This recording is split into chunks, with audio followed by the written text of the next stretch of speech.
Hello, my dear lovely students. A very warm welcome to today's session. I hope you guys are doing absolutely fine and amazingly well.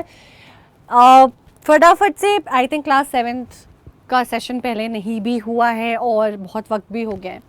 तो for this batch, this is the first time that I'm coming here for 23-24 batch. So I just want to say welcome to the channel and let me quickly introduce myself.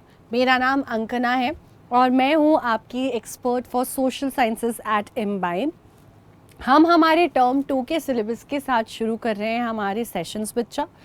तो हम हर एक chapter का एक one shot लेकर के आएंगे because chapters छोटे छोटे हैं. आप चाहो तो इस पूरे वीडियो को ब्रेक करके देख सकते हो अगर आपको लगता है कि ये थोड़ी ज़्यादा लेंदी हो रही है, थोड़ी ज़्यादा इंटेंसिव हो रही है.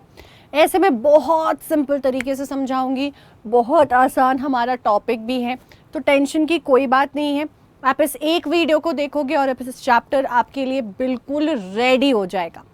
इसी के साथ साथ I will also be bringing up sessions जहाँ पे हम क्वेश्चंस प्रैक्टिस कर सकें, जहाँ पे हम थोड़ा सा डिस्कशन कर सकें. ऐसे सारे सेशन हम किया करेंगे. तो आज का चैप्टर हमने जो चूज़ किया है वो है ज्योग्राफी से और चैप्टर का नाम है water. So let's get started. Water हम फिनिश करने वाले हैं वन शॉट में, यानी कि पूरा चैप्टर इस वीडियो में मैं आपको पढ़ाऊंगी. अब यार वाटर जो है वैसे तो हम अभी पढ़ रहे हैं और हो सकता है कि अभी पढ़ करके तुम्हें लगे कि मैम हो गया, अब तो मैंने पढ़ लिया, मैंने समझ लिया, मैं एग्जाम में लिख दूंगी, उसके बाद फिर कहानी खत्म. लेकिन बच्चा मैं यहाँ पे एक चीज़ बता देना चाहती हूँ और मैं आपको मोस्ट ऑफ योर चैप्टर्स में, चाहे जिस भी क्लास के लिए आप देख रहे हो 6, 7, 8, मैं जब भी आपको पढ़ाऊंगी मैं आपको एक चीज़ बता देती हूँ. सोशल साइंस में, साइंस में, मैथ्स में, सारे सब्जेक्ट्स में ना ये आपके जो अभी बेसिक्स के चैप्टर हैं वो कनेक्टेड होते हैं आगे. मैथ्स में आपको फील होता होगा क्लास 3 में एडिशन पढ़ा है तो वो अभी अलजेब्रा में यूज़ हो रहा है. अलजेब्रा में अभी फॉर्मूलाज पढ़ोगे तो वो आगे जाकर के बड़े प्रॉब्लम्स हमको सॉल्व करने में यूज़ होगा.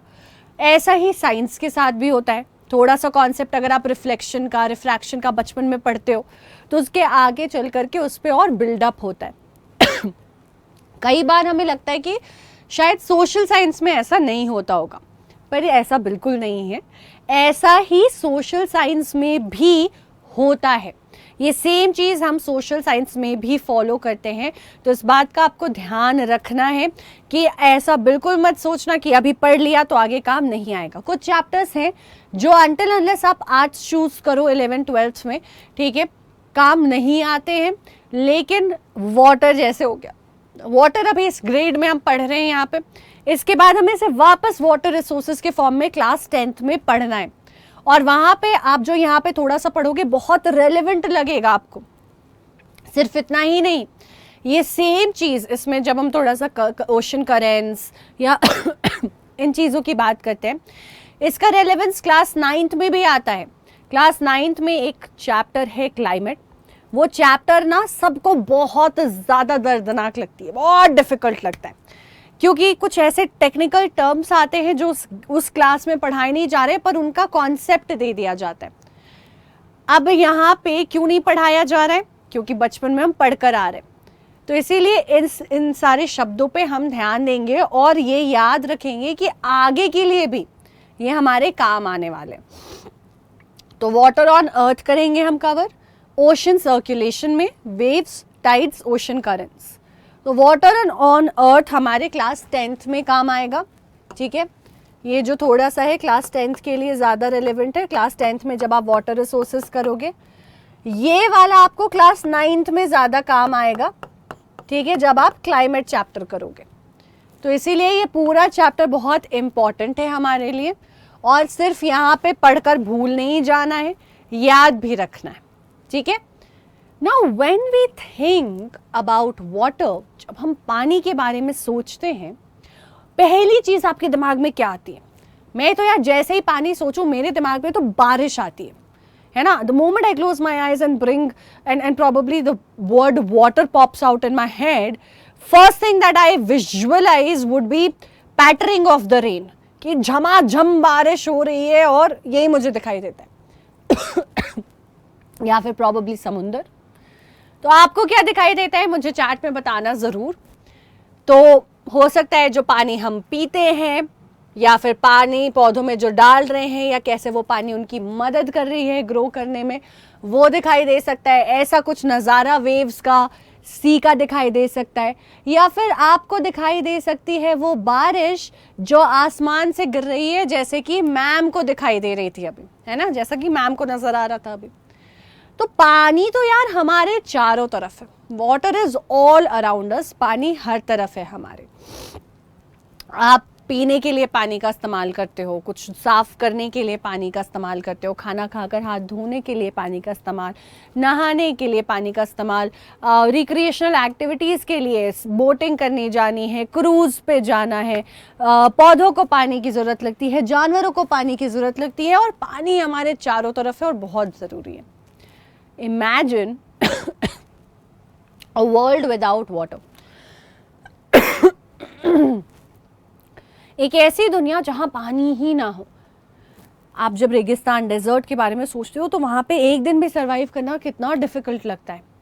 But we are trying to talk about a world जहां पे पौधे नहीं होंगे क्योंकि पानी नहीं है, जानवर नहीं होंगे, ह्यूमंस नहीं होंगे, कुछ नहीं होगा क्योंकि पानी नहीं है, मछलियां नहीं होंगी।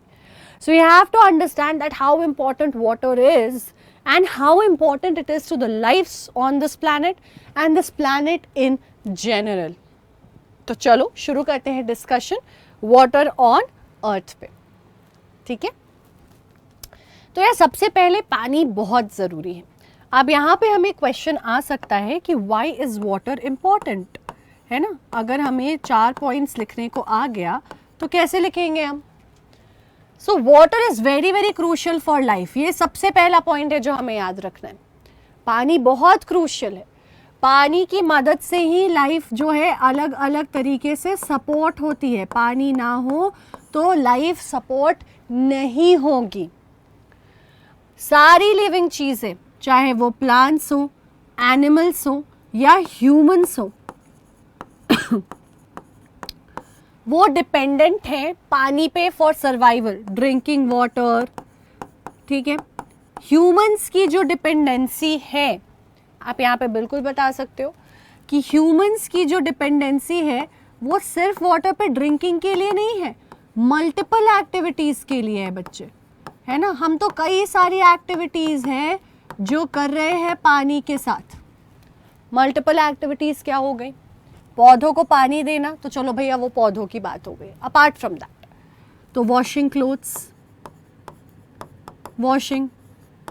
वॉशिंग में आपका क्लोथ्स हो गया, डिशेस हो गई, ये सारी चीज़ों के लिए हम क्या इस्तेमाल करते हैं, ह्यूमंस क्या इस्तेमाल करते हैं, पानी। कार को वॉश करना है, कुछ को वॉश करना है।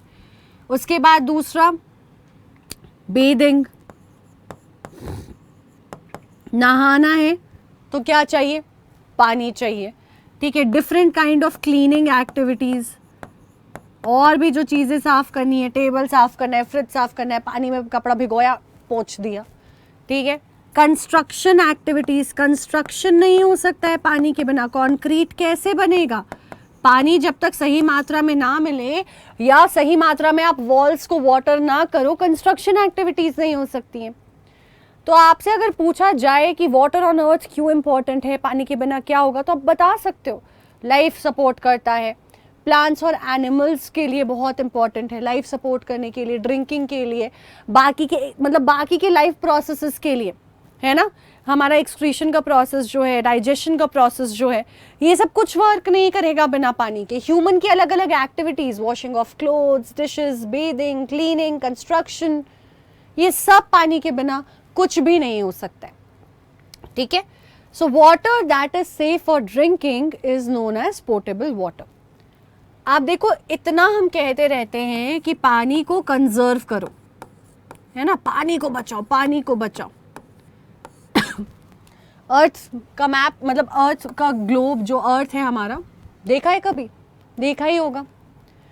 उसमें हम देखते हैं कि पैचेस में कहीं कहीं थोड़ी थोड़ी ज़मीन है,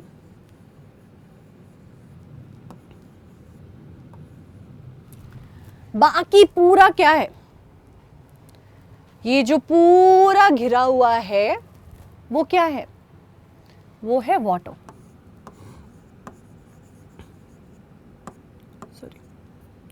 which is more than 70% of earth surface.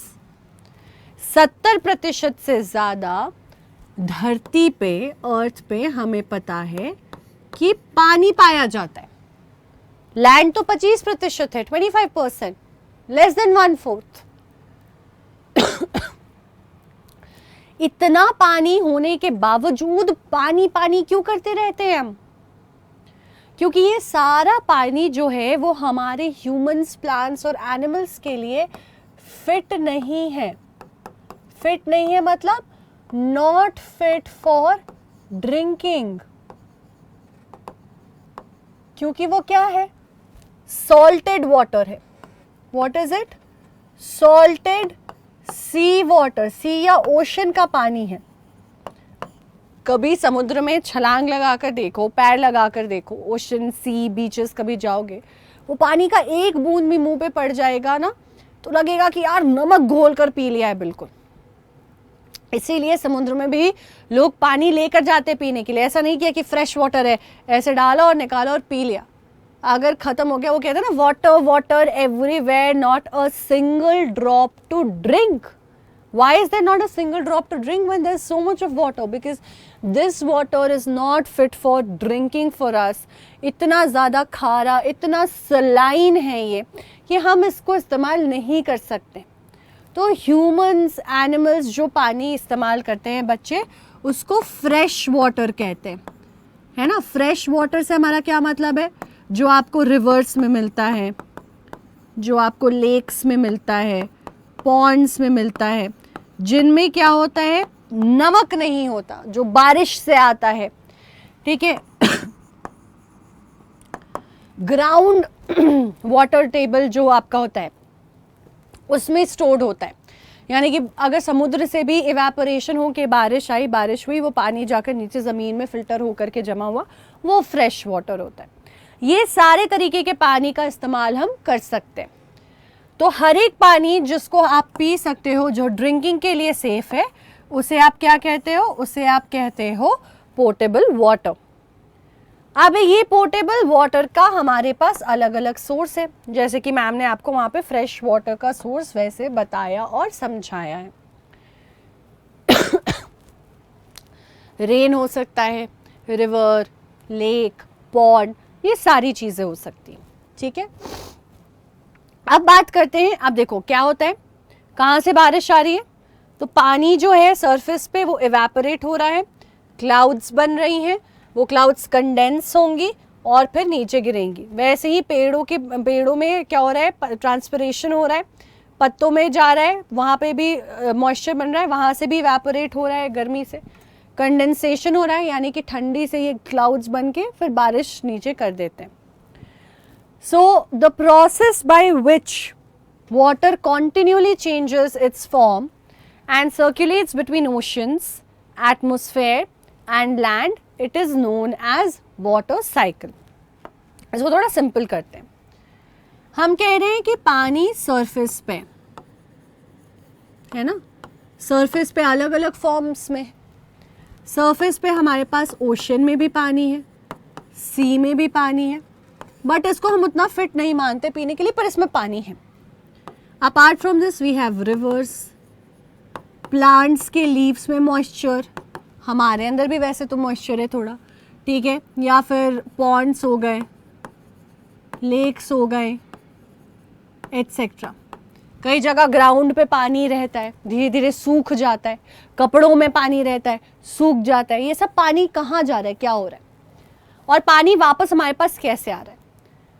तो रेनफॉल का सिस्टम जो है वो बेस्ड है आपका वाटर साइकिल पे. रेनफॉल एक बड़ा सोर्स है हमारा, बहुत बड़ा सोर्स पोर्टेबल वाटर का, है ना. किस चीज़ का सोर्स है? पोर्टेबल वाटर का, जो वाटर हमारे लिए फिट फॉर ड्रिंकिंग है. ड्रिंकिंग वाटर, इसका सोर्स कौन है? रेनफॉल है. तो रेनफॉल बड़ा सोर्स है पोर्टेबल वाटर का, जो ड्रिंकिंग वाटर है, जो कि हमारे पास पहुंचता है वाटर साइकिल की वजह से. वाटर साइकिल का क्या मतलब है?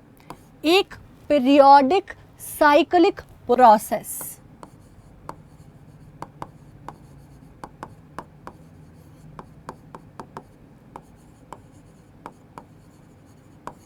है ना, ये क्या है, एक पीरियोडिक साइक्लिक प्रोसेस है। इसमें क्या हो रहा है, तो इसमें जैसे कि हमने यहाँ पे देखा, बहुत सिंपल है, मैं थोड़ा यहाँ पे दिखा देती हूँ आपको। मैम वहाँ पे ड्रॉ करके दिखा देंगी, सॉरी। मीनवाइल ये वीडियो चलने देते हैं ताकि हमें समझ आता रहे। अब देखो क्या हो रहा है यहाँ पे वाटर है, तो सरफेस है, सरफेस पे वाटर, जो हमने सोर्सेस देखे थे अलग अलग, रिवर, ओशन, सब जगह से वाटर क्या हो रहा है, हीट की वजह से, किसकी वजह से, हीट की वजह से इवेपोरेट होता है। होता क्या है बच्चे, पानी पे जब आप हीट करते हो, पानी को जब हीट करते हो तो वो वाटर वेपर में चेंज हो जाता है। यानी कि वाटर किस में चेंज होता है, वाटर चेंज होता है वाटर वेपर में, ठीक है, भाप में। कभी गैस पे पानी चढ़ाया हो तो देखा होगा कि एकदम से धुआं सा निकलने लगता है, ठीक है, उसमें आप ऐसे हाथ लगाओगे तो आपके हाथ में जलने की सेंसेशन आएगी, धुआं रहता है, बहुत मॉइस्चर रहता है। ज़्यादा देर लगा के देखोगे तो देखोगे पानी के ड्रॉपलेट्स यहाँ हाथ पे जमा हो गए। तो पानी के वेपर में, भाप में, गर्मी से, because of the heat change होता है, स्टेट ऑफ मैटर लिक्विड से गैस में चला जाता है। तो सरफेस पे आता है हीट, सरफेस पे जब हीट लगता है तो सरफेस वाटर जो है वो वेपर बन जाता है, वाटर वेपर। और वाटर वेपर बन करके गैस है क्योंकि, तो हवा के साथ ऊपर राइज करने लगता है ना। तो वाटर वेपर क्या होता है, राइज करता है।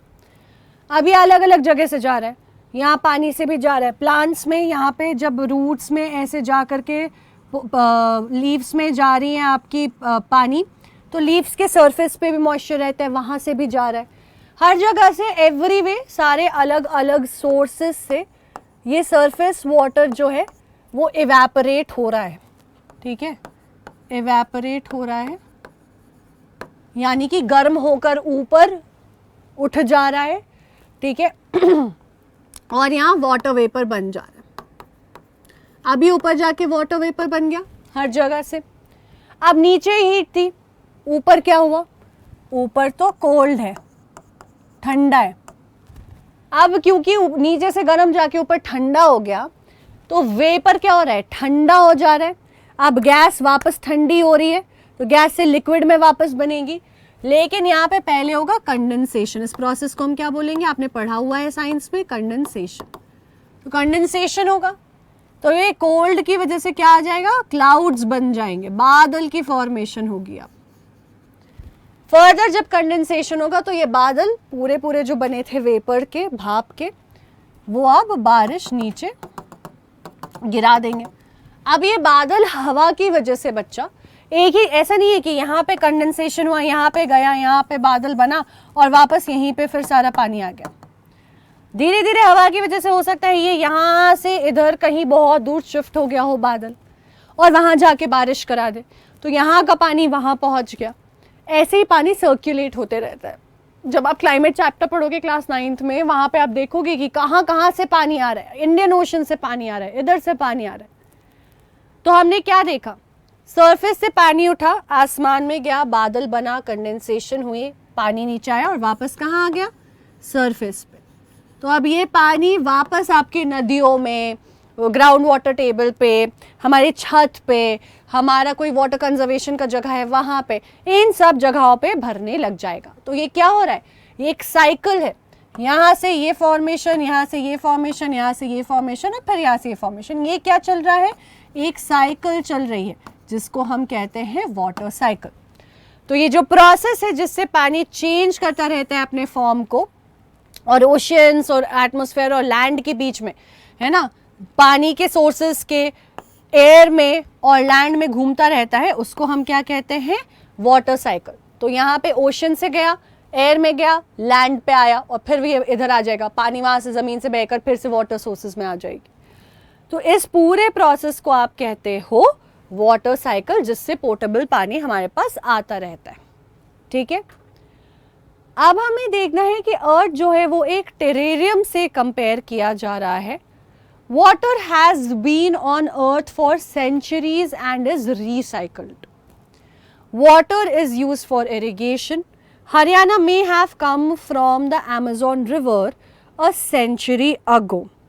तो पानी की इम्पोर्टेंस को हमें यहाँ पे समझाया और बताया जा रहा है. हम देख सकते हैं कि पानी जो है अर्थ के लिए कितना इम्पोर्टेंट है. अर्थ के लिए इम्पोर्टेंट कहने का मतलब क्या है?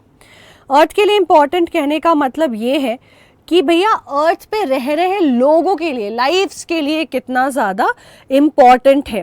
ठीक है. अर्थ को किससे कंपेयर किया जा रहा है? टेरेरियम से कंपेयर किया जा रहा है. टेरेरियम का मतलब क्या होता है?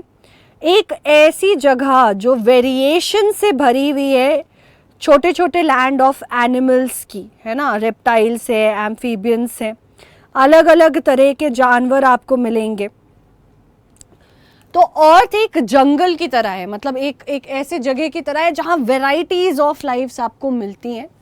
और यहाँ पे पानी बहुत इंपॉर्टेंट है. It has been on earth for centuries, कई सालों से रहा है और रिसाइकल होते रहा है. इस पानी को हम रिसाइकल करते रहे, घुमाते रहे. पानी हम इरिगेशन के लिए भी यूज़ करते हैं. तो ये जो पानी कह रहे हैं कि हरियाणा में आ रहा है इरिगेशन के लिए, ये हो सकता है अमेजॉन रिवर से आया हो बहुत सालों पहले. तो क्या कहने का मतलब है कि रिसाइकल होता रहा है पानी. यहाँ का पानी वहाँ, वहाँ का पानी वहाँ, और इसी को घुमा घुमा कर वाटर साइकिल के थ्रू हम हज़ारों करोड़ साल से यूज़ करते आ रहे हैं. तो एक आर्टिफिशियल इंक्लोजर होती है टेरेरियम, जो स्मॉल हाउस प्लांट्स को रखने के लिए इस्तेमाल किया जाता है. एक जंगल की तरह, मतलब ऐसा जैसे मान लो कि नेचुरली कैसे जंगल होता है, ये टेरेरियम इसको कह रहे हैं. ग्लास साइड्स होती हैं, इसमें पेड़ पौधे जानवर, एक जंगल जैसा आप आर्टिफिशियल क्रिएट करते हो. तो हमारा कहना ये है कि अर्थ जो है ये इससे कम नहीं है ना, ऐसा सा ही है. और उसमें हम अपने हिसाब से चीज़ों को लगा रहे हैं, पानी डाल रहे हैं, सब कुछ कर रहे हैं. Now, question. The process by which water continually changes its form and circulates between oceans, atmosphere and land is known as what? Water cycle, tides और ocean currents. जिस प्रोसेस से पानी लगातार अर्थ पे घूमता रहता है, अपने फॉर्म को चेंज करता है, ओशन, एटमॉस्फेयर और लैंड के बीच में घूमता है, इसको क्या कहते हैं? तो बच्चों ये तो साइकिलिक प्रोसेस है, इसको हम वाटर साइकिल कहते हैं. ठीक है. चलो, ना फ्रेश वाटर सोर्सेज हमने समझ लिया है, रिवर्स हैं, स्प्रिंग्स हैं, जो बर्फ जमे होते हैं, ग्लेशियर्स वो हैं. ओशन और सी क्या कंटेन करते हैं? मैम ने पहले बताया है, सॉल्ट वाटर, नमक, खारा पानी. Primary salt in salt water जो है वो कौन सा मिलता है? तो कौन सा नमक हमें यहाँ मिलता है? आपको बहुत इंटरेस्टिंगली ये बता दो, सॉल्ट का फॉर्मेशन ओशन वाटर से होता है. आप पानी लेकर सरफेस पे एवेपोरेट करा देते हो और पीछे जो रह जाता है वो होता है सॉल्ट. इसीलिए जो ये पानी इवेपोरेट होकर के वापस आता है वो फ्रेश वाटर बन के आता है, क्योंकि वो अपना सारा सॉल्ट खो चुका होता है. तो वाटर साइकिल में ओशन से उठा पानी भी आगे चल के आपको लाकर फ्रेश वाटर देता है. ओशन, सी, कितने भी सॉल्टेड से उठाओ. जो नमक यहाँ पाया जाता है, हमने नाम पढ़ा हुआ है NaCl, सोडियम क्लोराइड, है ना. क्या नाम कौन सा है? NaCl. यही प्राइमरीली मिलता है. यही हमारा टेबल सॉल्ट भी होता है, यानी कि जो खाने में हम नॉर्मली इस्तेमाल करते हैं वो वाला सॉल्ट ही हमें यहाँ पे मिलता है. ठीक है. Now I'm not sure if you guys knew or not, salinity क्या होता है? It is the amount of salt in grams present in 1000 grams of water. यानी कि 1 kg पानी में बेसिकली 1000 ग्राम पानी में कितना ग्राम नमक निकल रहा है. तो what is the number of grams per 1000 grams of water? इसको salinity की तरह डिस्क्राइब किया जाता है. उसको कहते हैं कि वाटर की salinity कितनी है, कितना नमक है उसमें, वो पता चलता है. Average salinity of ocean is 35 parts per 1000. तो उसके 35 हिस्से, 35 पार्ट्स जो है पर 1000 ग्राम्स, हम देखते हैं कि नमक रहता है. That's a lot. इमेजिन एक ग्लास में आप 350 चम्मच जैसा डाल, मतलब एक ग्लास में नहीं बट 1 लीटर पानी में कितना डालते रहे हो, आप सोचो ज़रा. तो सैलिनिटी जो है वो डिफाइन होती है कि कितने ग्राम्स ऑफ आपको सॉल्ट निकल रहा है 1000 ग्राम पानी से. डेड सी की बात करते हैं तो एक सी है, एक समुद्र है जिसका नाम डेड सी है। तो भैया ऐसा क्या हो गया कि डेड सी नाम रखना पड़ गया हमें? कुछ तो पंगा होगा। क्या लोग मर जा रहे हैं वहाँ जा कर के? क्या लोगों के पास सर्वाइवल के ऑप्शंस नहीं आ रहे हैं? क्या उस सी में कोई प्रॉब्लम है? क्या ये सी भूतिया है? ये जानना है। तो डेड सी जो है इज़राइल में, उसकी सैलिनिटी है 340 grams per litre of water. Swimmers can float in it because the increase salt content makes it dense. पानी में ना डेंसिटी मैटर करती है, ठीक है। आप आगे चल के क्लास 9th में और भी चीज़ें पढ़ोगे, आर्किमिडीज प्रिंसिपल भी पढ़ोगे, बॉयंसी पढ़ोगे। तो पानी जब कम डेंस होता है तो उसमें फ्लोट करने की जो प्रोबेबिलिटी है थोड़ी घट जाती है। पानी बहुत डेंस है तो आप ज़्यादा आराम से फ्लोट कर सकते हो। ये जो डेड सी है बच्चे, इसमें बहुत ज़्यादा नमक होता है। हम देख ही पा रहे हैं कि it is 340 grams per litre of water and that is the amount of salt that is present in this water in Dead Sea. तो स्विमर्स के लिए बहुत आसान है यहाँ पे फ्लोट कर पाना, बिकॉज यहाँ का पानी इतना ज़्यादा डेंस है। ओके, चलो अब बात करते हैं डिस्ट्रीब्यूशन ऑफ वाटर बॉडीज़ की। पानी तो बहुत सारा है हमारे पास। We have understood that more than 70% of earth surface is covered by water. Now what we need to understand is how this water is distributed on the surface. कहाँ पे कितना पानी है, समुद्र में कितना है, फ्रेश वाटर कितना है, पोटेबल वाटर जिसकी हम बात कर रहे हैं कितना है। So Earth's surface is mostly covered by water, 3/4, around 75%, which we discussed in the beginning. Despite of this fact, हमने देखा है कि हमारे कई सारे देश और देश के कई एरियाज में फिर भी स्कार्सिटी है, पानी ही नहीं है। आखिर ऐसा क्यों हो रहा है? क्योंकि सारा पानी ह्यूमन यूज़ के लिए अवेलेबल नहीं है, जो कि मैम समझा चुकी हैं। ह्यूमन यूज़ क्या करता है?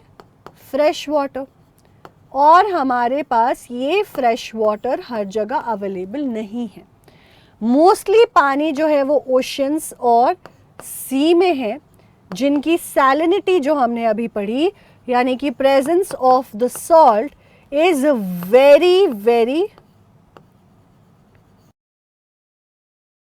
बहुत हाई है ये, करेक्ट।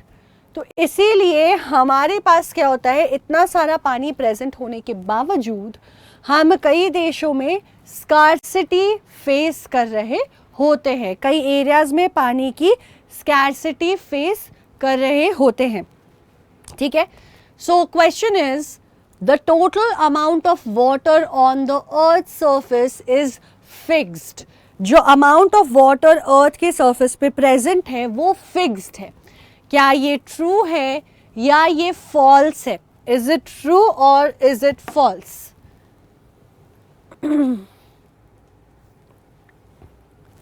चलो आपके लिए हिंट भी ओपन कर दिया है मैंने, साथ ही साथ एक इंटरेस्टिंग फैक्ट भी हमें पता चल जा रहा है ना कि जो वाटर वाला एरिया है उसको हाइड्रोस्फीयर कहते हैं। अर्थ का जो एयर वाला एरिया है, जैसे एटमॉस्फेयर होता है वैसे ही ये हाइड्रोस्फीयर होता है।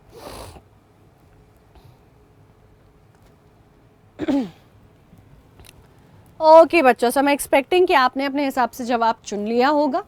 जैसे ज़मीन फिक्स्ड है वैसे ही पानी फिक्स्ड है। पानी घट या बढ़ नहीं रहा है। फ्रेश वाटर भले हमारे इस्तेमाल से कम होता जा रहा है, लेकिन जो ओवरऑल एरिया और आपकी पानी की प्रेजेंस है वो फिक्स्ड है। So total amount of water present on the earth is fixed, जो कि अप्रॉक्सीमेटली सेम रही है आइस एज के वक्त से। उस वक्त से लेके अब तक हमने कोई बदलाव नहीं देखा है। अमाउंट ऑफ वाटर कांस्टेंट है क्योंकि वाटर साइकिल के थ्रू चलता ही रहता है। 70% ही हमारा कवर्ड रहा है, लगभग 3/4 70 to 75%. Total amount of water which is available on Earth's surface is estimated at approximately 1250 million cubic kilometer. That is a lot, right? तो इतना हम एस्टिमेट लगाते हैं लगभग कि हमारे पास पानी है। ना डिस्ट्रीब्यूशन ऑफ वाटर बॉडीज की बात करें तो डिस्ट्रीब्यूशन ऑफ वाटर बॉडीज कैसे है, देखो कहाँ कहाँ पानी बटा हुआ है। ओशन में 97.3%। आप समझ रहे हो कि समुद्र में कितना पानी है। जब आप फ्रेश वाटर के बारे में सोचते हो तो आप देख पाते हो कि हमारे पास अभी फ्रेश वाटर कितना अवेलेबल है, रिवर्स में सब जगह ऑलरेडी इतना महसूस कर पा रहे हैं हम, और फिर हम कह रहे हैं कि ये कम है अभी, बट फिर भी बहुत है। That is just 0.009% of the total amount of water that is there. Ground water में ज़्यादा है, 0.68% है। आइस कैप्स जो कि फ्रेश वाटर ही है वो 2% है। मेजॉरिटी ऑलमोस्ट 98% पानी कहाँ है, ओशंस में और सीज में। Inland sea and salt lakes again 0.009%। Atmosphere में भी वाटर वेपर वगैरह के फॉर्म में पानी पाया जाता है, वो आपका है 0.0019%। और रिवर्स में हमारे पास है 0.0001%। That is it. तो अगर आपको सोचना है इस बारे में तो आप समझ सकते हो। एक पाई चार्ट अभी हमने थोड़ी देर पहले देखा था,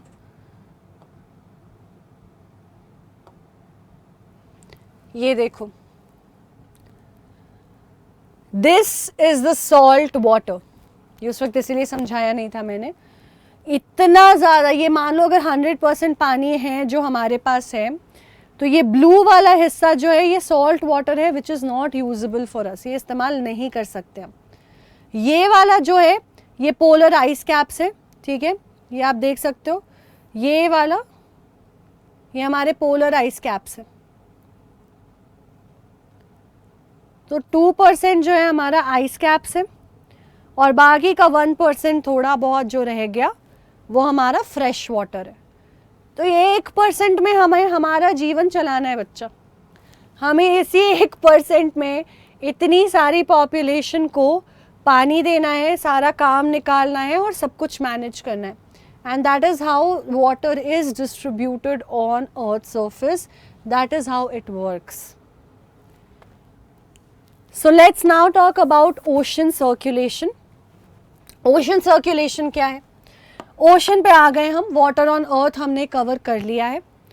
movement that occurs in ocean can be broadly categorise. तो ओशन सर्कुलेशन का क्या है? समुद्र में जो पानी की मूवमेंट होती है, ग्रेविटेशनल फोर्स, मून की ग्रेविटेशनल फोर्स, सन की gravitational force, rotation and revolution of earth, ये सारे फैक्टर्स हैं। पानी ऐसे रखा हुआ है, इधर से कोई खींच रहा है, एक फोर्स है। जब जब समुद्र के पास, मतलब जब जब मून हमारे पास आता है, हमें पता है कि पानी, मतलब इन जनरल ग्रेविटेशनल फोर्स होता है, तो वेव्स जो है उठ उठ के जाती हैं। इसलिए आप देखोगे फुल मून में या फिर शाम के टाइम पे टाइड्स बहुत हाई हो जाती हैं, या सन पास आता है तब, ठीक है, एक फोर्स वो लेकर के आते हैं तो पानी को पुल करते हैं। फिर अर्थ रोटेट कर रहा है, पानी रखा हुआ है, तो अर्थ कितना भी आराम से रोटेट करे या जिस स्पीड से भी करे, उसके साथ हम भी रोटेट करें, बट उसको कुछ तो असर आएगा, नीचे से भी ग्रेविटेशनल फोर्स है। ये सारे फोर्सेस अलग अलग तरह की जो वाटर है सी में उसको मूव कराती हैं। इन सारे मूवमेंट्स को हम 3 ब्रॉड कैटेगरीज में बांट सकते हैं, 3 हिस्सों में बांट सकते हैं, वेव्स, टाइड्स एंड करेंट्स। तो क्या हो जाती है? वेव्स बनती है, टाइड्स बनती है, करेंट्स बनती है। आपके दिमाग में हो सकता है पहले कई बार डाउट आया हो कि यार समुद्र की लहरें, वेव्स के बारे में तो सुना है, ये टाइड्स क्या होती हैं? ये फुल मून पे हाई टाइड्स क्यों आती हैं, लो टाइड्स क्यों होती हैं, इनसे हमारा क्या मतलब है? तो वो समझना है। ये जान लो कि March 22 is celebrated as world water day, when the need to conserve water is reinforced in different ways. तो वर्ल्ड वाटर डे पे अब आप भी अगले मार्च जब आएगा, याद करना कि यार 1% फ्रेश वाटर है हमारे पास, 1%, और वो हिला नहीं है आइस एज से, ठीक है, चाहे वो टोटल कंट्रीब्यूशन कैसी भी रही हो। तो बचाना है पानी, टैप खोलकर ब्रश करते नहीं रहना है, इधर उधर पानी फेंकना नहीं है, होली में मजे में पानी नहीं फेंकना है, पानी को हमें बचाना है, ठीक है। चलो वेव्स से शुरू करते हैं। सबसे पहले समझते हैं वेव्स, समुद्र की लहरें, उसका मतलब क्या होता है। जब एक बॉल गिरता है पानी में बीच पे, वो क्या होता है? Washed back to the shore by the waves. या कई बार चीज़ें आप देखोगे कि कोई भी सामान कई बार हमने ये भी सुना है, हालांकि शायद मुझे एग्जाम्पल नहीं देना चाहिए, पर कोई मछली है मान लो, ठीक है, कोई मछली जिसकी जान निकल गई, अब वो तैर नहीं पा रही है, तो वेव्स उसको वॉश आउट करके ले आते हैं। या कई बार ऐसे टर्टल्स वगैरह जो थोड़े बीमार हैं, स्विम नहीं कर पा रहे, उनको वेव्स वॉश आउट करके शोर पे ले आते हैं, तो हम उनको ढूंढ लेते हैं। तो वेव्स से हमें क्या समझ आ रहा है कि ये शोर की तरफ आ रही हैं। तो ये क्रिएट होती हैं जब surface of the ocean rises and falls alternately, यानी कि ये ओशन है, ये ओशन का बेड है, ये ऊपर सरफेस है। अब ये सरफेस हमेशा हम ऐसा क्यों नहीं बना रहे, पानी ऐसा ही क्यों बना रहे, क्योंकि यही वेव्स का रिप्रेजेंटेशन है। हवा और अलग अलग फोर्सेस की वजह से क्या होता है, कभी उठ रही है कभी बैठ रही है, उठ रही है बैठ रही है, लहर की तरह। लहर इसीलिए कहते हैं that is what waves are. तो वेव्स तब क्रिएट होती हैं जब समुद्र का तल, समुद्र का सरफेस ऑल्टरनेटली ऊपर नीचे ऊपर नीचे ऊपर नीचे होता है, तो वेव्स फॉर्म होती हैं। ये हाई स्पीड विंड्स के वक्त, स्टॉर्म्स में, जैसे जब आपकी आंधी आ रही है, तूफान आ रहा है, तेज हवा चल रही है, ठीक है, तो ये और ज़्यादा बढ़ जाती है क्योंकि सरफेस पे हवा फ्लो कर रही है, सरफेस को अफेक्ट कर रही है। तो सरफेस पे आप और ज़्यादा इसका इफेक्ट देखोगे। आप देखोगे बहुत हाई स्पीड विंड्स की वजह से बड़ी वेव्स बनने लगती है, क्योंकि तेज़ी से स्पीड से हवा से धक्का लग रहा है सरफेस को। आपको देख के सोच में लगेगा कि ये तो फ्लैट है, पर बच्चे हवा ऊपर असर तो फोर्स तो दे रही है। अब वो फोर्स से धक्का लगा पानी को, तो वो और तेज तेज ऊंची ऊंची वेव्स बनाने लग जाती है। तो वेव्स सरफेस लेवल पे जो पानी मूव कर रहा है, उसकी ऑल्टरनेट मूवमेंट को हम कहते हैं समुद्र में। इवेंट्स जैसे कि अर्थक्वेक्स, वोल्केनिक इरप्शन, अंडर पानी के नीचे लैंडस्लाइड, जमीन के नीचे से जमीन खिसक जाना, जो माउंटेन्स पे भी देखा जाता है, ठीक है, ये डिस्प्लेस करती है बड़े अमाउंट ऑफ वाटर को, जो कि सुनामी क्रिएट कर सकता है। हमने देखा है सुनामी होते हुए, हमने सुना है सुनामी होते हुए। कब हुआ है, अंदर पानी के अंदर अर्थक्वेक आ गई, अब इतनी तेज हिला वो पूरा पानी। आप सोचो ना, आप एक टब में एक्सपेरिमेंट करके देखना, ठीक है, करके जरूर देखना। एक टब लेना, बाल्टी नहीं, बकेट नहीं, टब लेना, ठीक है, टब में आप पानी भर देना बिल्कुल, और फिर उसको ऐसे हल्के फूंक मारना, पहले सिर्फ ब्लो करके देखना। जब ब्लो करोगे ना, तो देखोगे छोटे छोटे छोटे छोटे लहरी से फॉर्म होगी। हाथ से ऐसे करके देखोगे तो फिर देखोगे कि थोड़ा तेज हो रहा है, यानी कि स्टॉर्म जैसा। अब यहाँ पे नीचे से धक्का मार दो या पूरा शेक कर दो, that is what earth shake और volcanic eruption will do under the water. फिर देखोगे पूरे टब का पानी कैसे हिलता है और गिर जाता है। ऐसा ही होता है जो सुनामीज कॉज करती हैं, यानी कि नीचे से अर्थक्वेक आ रहा है, बहुत तेज फोर्स लग रहा है, जो भी है, वो जो पानी कंटेन्ड है सी में, वो इतनी तेज हिलता है कि वो स्पिल हो जाता है। That is what tsunamis are. Tsunamis जो है वो as high as 15 metre, 15 metre की वेव ऊंची, आप समझ रहे हो 15 मीटर कितना ऊंचा होता है, and travel at speed exceeding 700 kilometre per hour. इस स्पीड से वो वेव 15 मीटर की जा सकती है 700 किलोमीटर पर आवर। आपने कार्स को भी इतना ज़्यादा तेज ट्रैवल करते नहीं देखा होगा। The 2004 tsunami caused widespread damage in Indian coastal areas, submerging places like Indira Point and Andaman and Nicobar. तो 2004 की सुनामी इंडिया ने भी फेस की है, जहाँ पे हमारा जो southern most point Andaman and Nicobar island का था, वो सबमर्ज हो गया पानी के अंदर। तो we have seen what tsunami is and the effects of tsunami. तो ये जो 2004 की सुनामी आई, इंदिरा पॉइंट कहाँ पे था जो कि कंप्लीटली हो गया सबमर्ज, ये बताना है हमें इस सवाल में।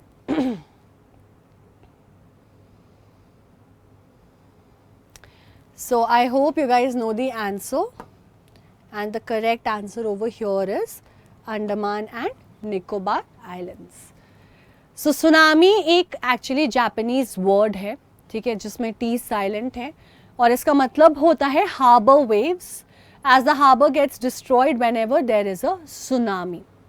तो जब भी ऐसे तेज आपके लहरें आती हैं जो हार्बर को, जहाँ पे शिप्स लगते हैं, उसको डिस्ट्रॉय कर देती है, उन वेव्स को डिस्क्राइब करने के लिए सुनामी जैसा शब्द इस्तेमाल किया जाता है जापान में, क्योंकि वहाँ बहुत फ्रीक्वेंटली होता है अर्थक्वेक्स, हमें पता है बहुत फ्रीक्वेंट होते हैं वहाँ, तो ये बहुत कॉमनली देखा गया है, आइलैंड कंट्री है वो, ठीक है। अब आते हैं टाइड्स। वेव्स और टाइड्स में बहुत कंफ्यूजन होती है। तो वेव्स क्या हो गया, ऑल्टरनेट सरफेस के ऊपर ऊपर नीचे हो रहा है, हवा वगैरह की वजह से हो रहा है, जब स्टॉर्म आती है तो और तेज वेव्स आती हैं। टाइड्स एक रिदमिक राइज एंड फॉल है, यानी कि वो एक रिदम के फॉर्म में होगा, अभी उठा अभी गिरेगा, 5 सेकंड में उठा 5 सेकंड में गिरेगा। ये 2 बार होता है, सुबह और शाम। हाई टाइड्स यानी कि टाइड्स ज़्यादा ऊपर उठती हैं और नीचे जाती हैं, और लो टाइड्स यानी कि थोड़ा कम उठाव आता है और नीचे कम जाता है। High tides cover much of the shore. तो आप कई बार देखोगे कि यहाँ तक वॉश आउट हो गया, लेकिन जब आप फिर जाकर बैठ रहे हो तो यहाँ बैठ पा रहे हो और पानी यहीं तक आ रहा है, और बैठे बैठे शाम अगर हो गई तो फिर पूरा पानी यहाँ तक आने लग जाएगा, या सुबह में पूरा पानी यहाँ तक आने लग जाएगा। यानी कि टाइड्स हाई जा रही है या टाइड्स लो जा रही है, कहाँ तक शोर में जा रही है। तो हाई टाइड्स जब होंगी तो दूर तक जाएंगी, ठीक है, जब वो पीक पे है, और लो टाइड जब होगा तो पानी पीछे चला जाता है। तो इसकी वजह से भी कई बार जो है चीज़ें बाहर निकल जाती है समुद्र के और रह जाती है, फिर लो टाइड्स हो जाता है। टाइड्स होती हैं ग्रेविटेशनल पुल की वजह से सन और मून की। तो ऐसा समझो कि ये अर्थ है, मान लो ये मून है या सन है, मतलब बड़ा मैं ज़्यादा बना नहीं पा रही हूँ। अब ये एक फोर्स अप्लाई करें, अपनी तरफ खींच रहे। अब ये पानी है, ये पानी ऐसा है तो ये पानी में ना ऐसा हो जाता है, ठीक है, शायद आपको दिखे नहीं, मैं इसको वापस बनाती हूँ।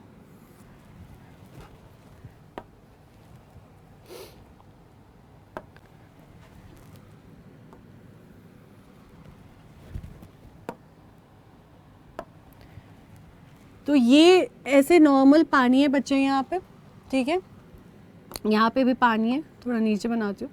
ये इसको मून कर रहा है, खींच रहा है, तो ये वेव्स ना ऐसे उठ जाती हैं, इतनी ज़्यादा नहीं पर ये ऐसे उठती हुई दिखती हैं आपको सरफेस से, उसकी तरफ खींचती हुई। ये होते हैं टाइड्स, ये इनके फोर्स की वजह से होते हैं। So that is what tides are. तो शाम में और सुबह में जब सन और मून ज़्यादा क्लोज आता है इसलिए टाइड्स बढ़ जाती हैं। फुल मून में क्या होता है, एकदम पास रह रहा है हमारे चांद, तो पूरा फोर्स लगा रहा है वो, तो टाइड्स एकदम उछल उछल के जा रही हैं, पानी पूरा उठ रहा है, ठीक है। तो हाई टाइड्स मून की ग्रेविटेशनल फोर्स की वजह से होती हैं, जब भी वो पास आता है ज़्यादा पानी को खींचता है, खास करके फुल मून और न्यू मून पे, ठीक है। लो टाइड्स जो है जब पुल कम हो जाएगा, gravitational pull of the sun and the moon, वो दूसरी डायरेक्शन में चला गया है, पुल कम हो गया तो पानी खींच ही नहीं रहा है, वो अपनी स्पीड से चल रहा है। तो मून के पहले और आखिरी क्वार्टर में नीप टाइड्स जिसे हम कहते हैं ऐसा ही होता है। तो ये टाइडल रेंज होती है, यहाँ पे हाई टाइड, इधर लो टाइड, ये ओशन टाइड्स यहाँ पे आती हैं और यहाँ पे हमें असर दिखता है। तो अब आपके लिए क्वेश्चन है बहुत simple, the strong gravitational pull exerted by the sun and the moon on the earth surface क्या कॉज करता है ये? The water on the earth closer to moon gets pulled under the influence of the moon's gravitational force and causes what?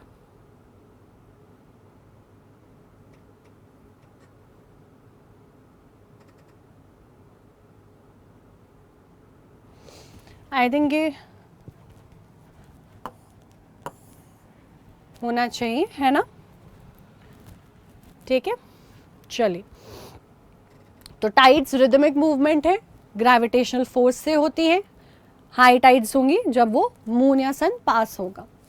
तो tides की वजह से हमें navigation में शिप्स को हार्बर की तरफ, क्योंकि पानी ऊंचा ऊंचा जा रहा है, आगे उधर जा रहा है पुश होके, ठीक है, फिशिंग में बहुत बेनिफिट मिलती है। तो ये सब टाइड्स के बेनिफिट्स हैं। इसको हम इलेक्ट्रिसिटी जनरेशन के लिए भी यूज़ करते हैं। तो टाइड्स जब उठती है नीचे जाती है, बहुत ज़्यादा एनर्जी जनरेट करती है, उससे हम इलेक्ट्रिसिटी भी बना सकते हैं। फिर आता है ओशन करंट। ओशन करंट क्या होता है? तो ये करंट नहीं है कोई पानी में, समझना है ओशन करंट क्या है। Ocean currents are continuous stream of water on the ocean surface with specific direction. तो हमेशा हवा चल रही है, तो हालांकि समुद्र तो बेटा रिवर नहीं है ना कि एक जगह से दूसरी जगह फ्लो हो रहा है, ओशन है, एक जगह पे कांस्टेंट है, लेकिन उसका पानी हमेशा हमेशा हमेशा मूव करता रहता है। इस मूवमेंट को एक पर्टिकुलर डायरेक्शन में हम ओशन करंट कहते हैं। इस ओशन करंट से बहुत सारे वेदर की चीज़ें चेंज होती हैं, आप देखोगे आगे चल के। तो ये वार्म हो सकती हैं, ये कोल्ड हो सकती हैं। हो सकता है ये जो करंट जा रही हो ये गर्म पानी की जा रही हो, ये हो सकता है ठंडी पानी की जा रही हो। तो आप सुनोगे cold ocean current, warm ocean current, ठीक है। अगर वो इक्वेटर के पास है और पोल की तरफ जा रही हैं तो वार्म करंट होगा, क्यों? इक्वेटर के पास हमेशा धूप आते रहता है, ज़्यादा गर्म होता है पानी, तो वो गर्म पानी लेकर पोल्स की तरफ जाएगा। वहीं पे अगर वो पोल्स की तरफ से इक्वेटर की तरफ आएगा तो कोल्ड करंट होगा, क्योंकि उधर ठंडा है, इधर गर्म है। एग्जाम्पल क्या है? तो वार्म और कोल्ड एक बार फिर से समझा देती हूँ। ये अर्थ है, ये इक्वेटर है। इक्वेटर से अगर इस तरफ जा रहा है तो हमें पता है ना कि डायरेक्ट सनलाइट यहाँ पड़ रही है, तो ये वाला जो पोर्शन है ना बच्चे, ये पोर्शन अर्थ का यहाँ से यहाँ, ये काफ़ी वार्म होता है। तो इससे अगर ऊपर या नीचे जा रहा है इस तरफ, इस रीजन में, तो वो वार्म करंट होगा, क्योंकि गर्म से ठंडे एरिया में जा रहा है। और इधर से अगर इक्वेटर की तरफ आ रहा है तो कोल्ड होगा, क्योंकि ये कंपैरेटिवली ठंडा रीजन होता है। कंपैरेटिवली, कंपेयर जब करते हैं, रिलेटिवली, ठीक है। तो ओशन करंट्स जो हैं वो आपके कोल्ड और गल्फ की वार्म होती हैं, यानी कि कहाँ से ठंडी कहाँ से गर्म, वो समझ आ गया हमें। ओशन करंट्स इन्फ्लुएंस करती हैं, आप देखो ऐसे से चल रही हैं, लोकल टेम्परेचर को। भैया मेरे पास का पानी अगर गर्म है तो एयर को थोड़ा वार्म करेगा, तो मेरे एनवायरनमेंट में थोड़ी सी गर्मी रहेगी। ठंडा रहेगा, हवा ठंडा करेगा, ठंडी रहेगी। तो कैसे करंट्स आ रहे हैं, ठंडे आ रहे हैं, गर्म आ रहे हैं, ठीक है, वो जिन एरियाज पे जा रहे हैं उनके एनवायरनमेंट को, उनके टेम्परेचर को इफेक्ट करते हैं। The convergence of warm and cold currents creates prime fishing ground. तो जहाँ पे ठंडा और गर्म करंट मिलता है वो फिशिंग ग्राउंड बहुत अच्छा होता है, वहाँ बहुत मछलियाँ मिलती हैं, वो परफेक्ट जगह होती है। क्योंकि क्या हो रहा है, दो करंट्स, दो डिफरेंट डायरेक्शंस की मूवमेंट की वाटर आ रही है, अब ये पूरे मछलियों को लेकर आ रही है। वहाँ पे आपको बहुत सारी मछलियाँ मिलेंगी, जैसे कि जापान के around, eastern coast of North America, ये सारे करंट्स मिलने वाली जगह है। Regions where warm and cold currents meet, they will experience foggy weather posing challenges for navigation. तो ठंडा और गर्म पानी मिल रहा है, ठंडी हवा गर्म हवा मिल रही है, कंडेंसेशन जैसा होगा, थिक हो जाएगा हवा, तो वहाँ पे थोड़ा सा देखने में प्रॉब्लम हो सकता है, वो नेविगेशन में प्रॉब्लम हल्की क्रिएट कर सकता है। तो लैब्राडोर ओशन आपका करंट कैसा है और गल्फ स्ट्रीम कैसा है?